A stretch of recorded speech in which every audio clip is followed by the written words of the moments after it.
wanita idaman lain sampai 2, 3 dan itu ketika muda itu willnya banyak.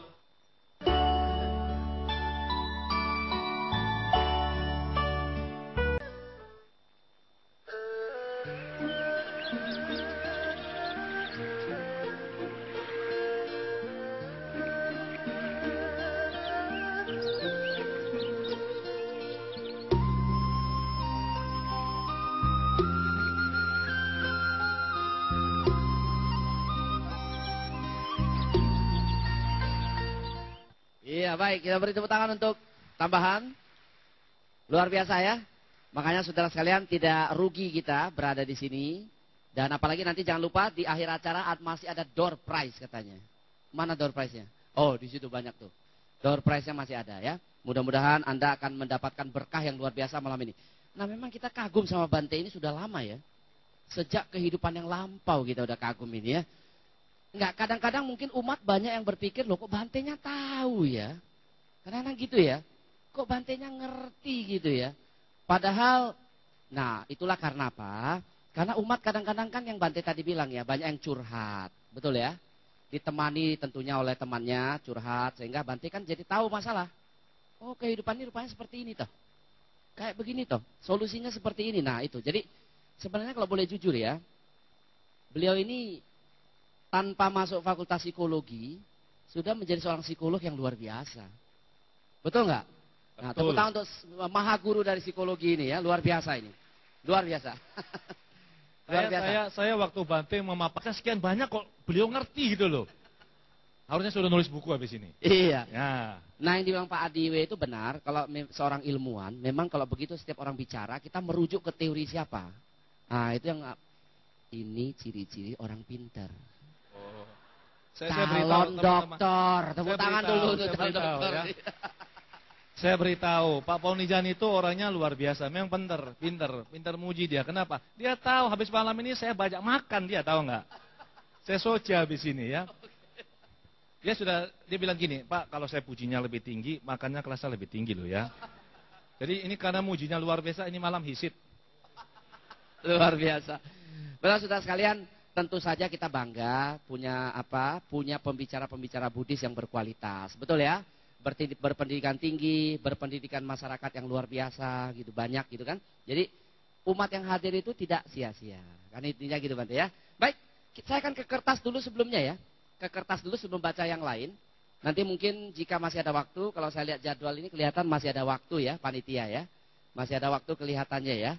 Ya, karena ini umat mungkin masih banyak yang sorry. Ini ada satu pertanyaan curahan hati seorang perempuan. Tolong musiknya. Maaf, kebiasaan siaran di radio. Ini biasanya Bante jam 12 tengah malam. Sambil musik instrumentalia. Ya. Enggak usah, enggak apa-apa ini. Oh, diseriusin. Oke, baik. Sayang ini nulisnya kurang puitis ya. Oke, tapi gini. Bagaimana kalau dalam sebuah rumah tangga? Sabar. Loh ini belum apa-apa loh. Baru kalimat satu. Ini nggak ada namanya Bante. Bagaimana kalau dalam sebuah rumah tangga, seorang istri menjadi korban pengkhianatan suami. Tapi anehnya, istri tersebut tidak mau keluar dari penderitaan batinnya. Kenapa? Tepuk tangan untuk penanya. Jadi intinya Bante ya Pak Adi, istrinya ini cinta berat. Dihianati, suaminya punya will, punya pil, punya apapun.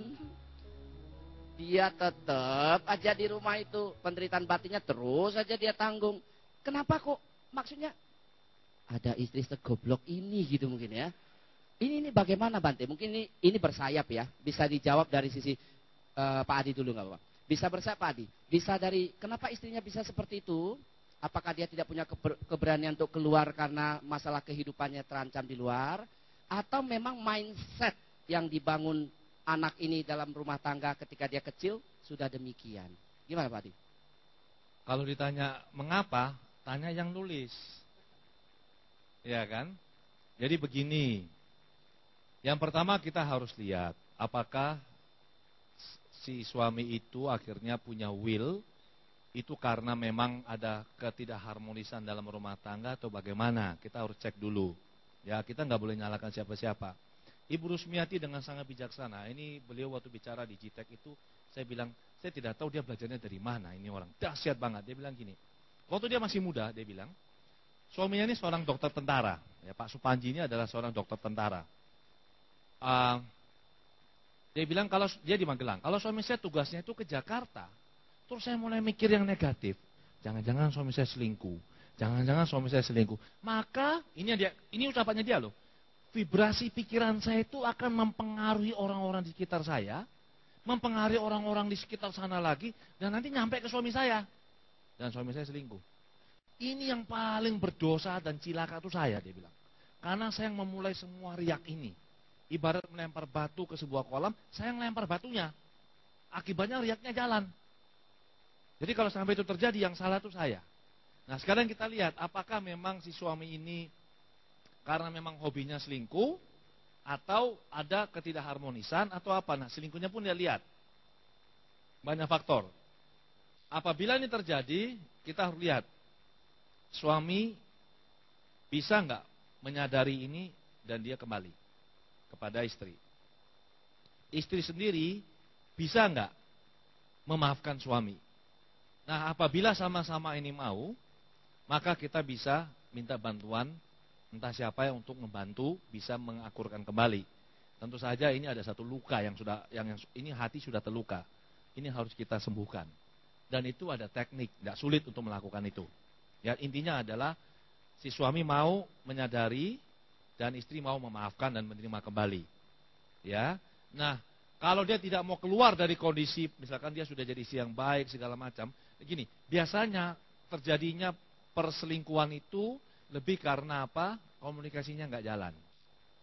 Suami merasa tidak disayangi, istri merasa tidak dicintai seperti itu. Karena mereka punya bahasa cinta yang berbeda. Kita tahu ada 5 bahasa cinta, ya. Lewat apa? Ada ya bahasa cinta yang pertama itu adalah lewat atau bagaimana, itu sentuhan fisik. Yang kedua itu adalah dengan kata-kata pujian. Yang ketiga adalah dengan waktu, quality time. Yang keempat itu adalah pemberian hadiah, ya. Dan yang kelima itu adalah pelayanan. Nah sekarang bahasa cinta suaminya ini apa? Saya punya tante, umurnya sekarang berarti sudah sekitar Surabaya yang agak sedikit keras, pelayanan. Ya, karena tidak ngerti, ribut saya bilang. Karena tidak bisa diisi tangki cintanya, bahasa cintanya nggak sama, tangki cintanya kosong. Yang ngisi kebetulan tetangga. Atau temennya di kantor. Ada suami yang suka pujian, isinya nggak biasa muji, nggak bisa muji. Yang muji orang lain, nah itu juga cilaka itu. Jadi kita tahu ada 5 bahasa cinta. Nah, carilah komunikasi. Bahasa cinta istri apa? Bahasa cinta suami apa? Nah, kalau misalkan istri sudah berusaha segala macam ternyata masih tetap tidak bisa dan suami nggak mau, nah kenapa dia nggak mau keluar? Itu dianalisa. Mungkin seperti Pak Ponijan bilang, istri ini khawatir bahwa kalau dia keluar dari rumah ini, kehidupannya akan berantakan. Dia tidak punya sumber income. Bisa terjadi seperti itu. Bisa juga dia memang udah cintanya tuh buta. Wis pokoke wele api bujoko. Gitu kan? Itu juga bisa jadi. Jadi saya kembalikan kepada si ibu ini. Jadi sebelum kita memutuskan melangkah lebih jauh, saran saya adalah coba lakukan introspeksi lah. Di mana letak yang kurang pas dan itu kita bisa betulkan. Sekali lagi, tidak ada namanya manusia yang tidak berubah. Tidak bisa berubah. Dia dari yang setia kok tiba-tiba kok bisa selingkuh. Nanti dari selingkuh dia juga bisa baik. Itulah hukum perubahan. Semuanya pasti bisa berubah. Tinggal kita mau apa enggak. Ya, terima kasih. Iya, baik. Kita beri tepuk tangan untuk Pak Adi. Jadi intinya adalah bahwa orang yang dulu pernah baik, sekarang jahat, dia punya modal baik, pasti bisa balik. Kira-kira seperti itu ya. Ada filosofi gitu juga ya. Dia dulu pernah baik, sekarang jahat, berarti kan ada dasar baik kan. maka dia bisa kembali ke baik. Kira-kira itu Pak Adi tadi ya. Oke, Bante silakan Bante. Tambahan untuk urusan rumah tangga ini Bante. Tambahan untuk visualisasi lagi ya.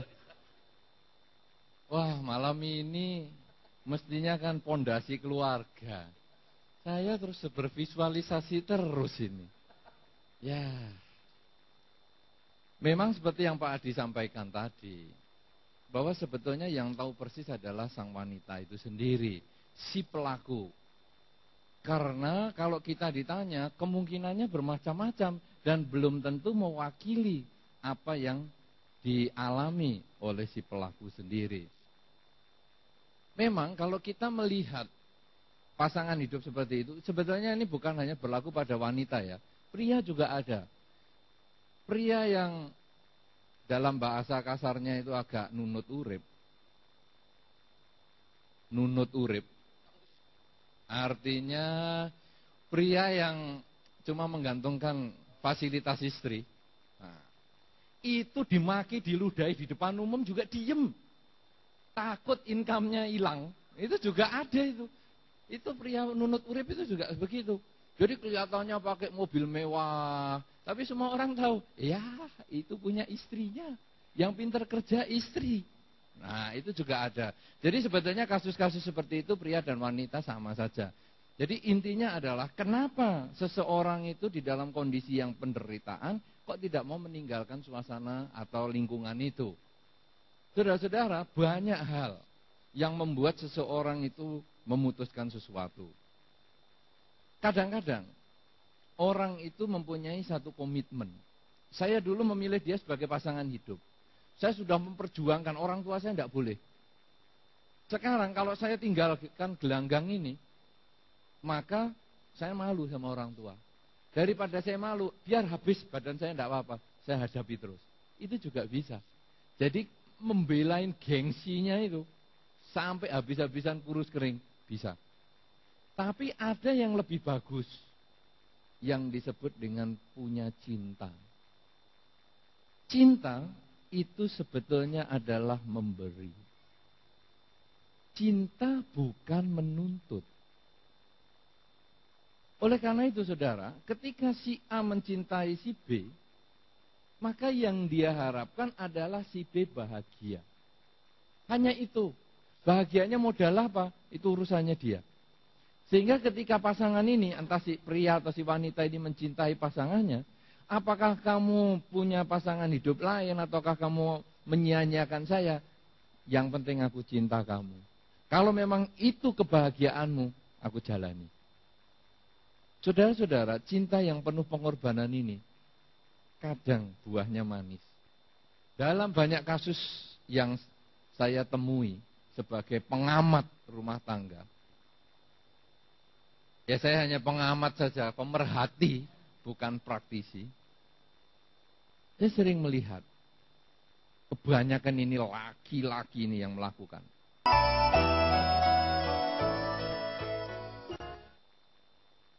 Laki-laki yang punya will itu, wanita idaman lain sampai 2, 3 dan seterusnya. Itu ketika muda, itu will-nya banyak. Tapi ketika sudah tua, sudah kena stroke, sudah diabetes sampai 300, laki-laki ini balik ke mbok wek. Ini yang menjengkelkan ini loh. Ayo coba Anda temukan di masyarakat, mudah sekali. Keliling kemana-mana ketemu yang begitu. Will, begitu sudah tuwek, sudah willnya mau buak semua, balik ke mbok weknya. Mbok wek, mbok tuwek maksudnya ya, Anda tahu mungkin ini. Ya, mbok wek tuweknya. Jadi istri pertama, istri tua ya. Jadi istri pertamanya balik dan sudah goyang semua, sudah ngiler-ngiler. Itu balik istri pertama. Dan saya sering biasa sekali seperti ini. Karena kadang tidak membiarkan ada keinginan tadi. Kadang-kadang pria ingin mendapatkan sesuatu yang baru. Tapi begitu sudah mendapatkan konsepnya, ya mung kaya ngono. Akhirnya Dia cari yang baru lagi. Dia cari yang baru lagi.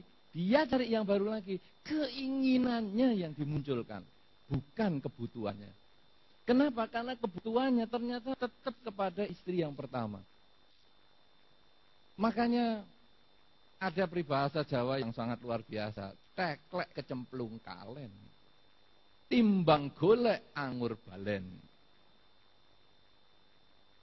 Artinya, ketik rek spasi subtitle ya. Di bawah ini ada subtitlenya. Bahwa daripada kita mencari lagi, lebih baik kembali kepada yang lama. Itu karena sering itu terjadi dan itu sejarah berulang ke sana terus. Karena ketika laki-laki memutuskan menikah dengan seseorang, sebetulnya dia sudah mempercayai si A itu sebagai pasangan hidupnya untuk selama-lamanya. Tapi celakanya, laki-laki yang bukan biku,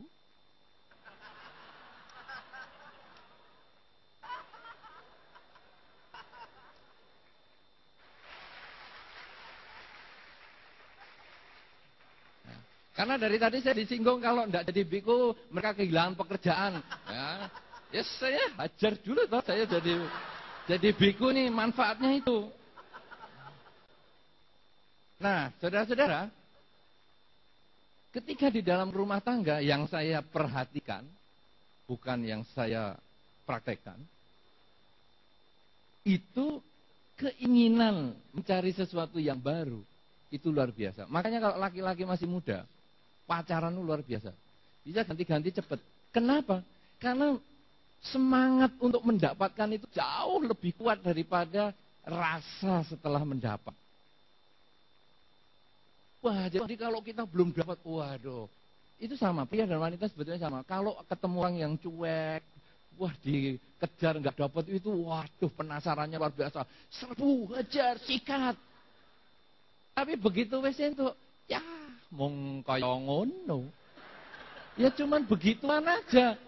Nah, tapi balik ke tadi, bahwa ketika laki-laki memutuskan ingin menikah dengan si A, maka dia sebetulnya sudah memastikan diri dia sama situ. Tetapi karena tidak bisa mengendalikan keinginannya dan menganggap keinginan ini adalah untuk memenuhi kebutuhannya, maka dia mencari variasi yang baru. Celakanya lagi karena ketidakterampilannya, variasi-variasi ini menimbulkan efek-efek. Ngefek dia. Yaitu ada hasil variasi mini. Yang terpaksa harus bertanggung jawab. Nah ini, laki-laki ketika mendapatkan will kedua, 3, keempat, sebetulnya hanya karena tanggung jawabnya atas efek mininya ini. Setelah itu, ketika sudah stroke, dia sadar, loh, ternyata mereka-mereka yang saya efeki ini ternyata hanya karena ada sesuatu maunya. Karena yang saya efeki itu biasanya mesti yang jauh lebih muda dari istri. Bukan saya efeki ya, maksudnya si laki-laki itu. Jangan salah, saya hanya pengamat. Bukan praktisi.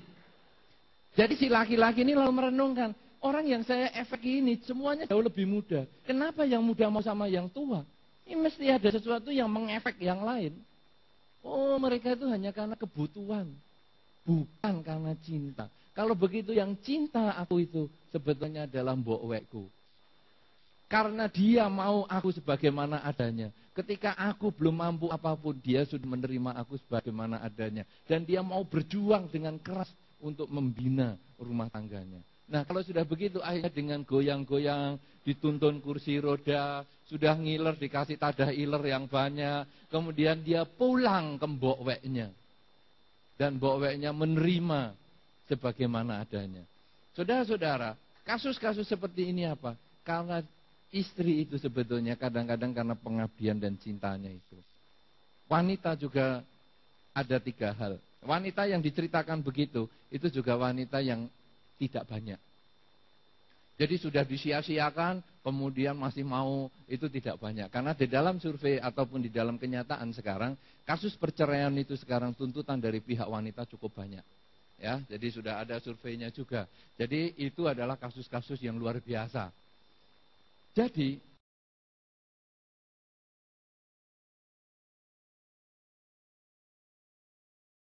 wanita memilih pria itu ada beberapa sebab.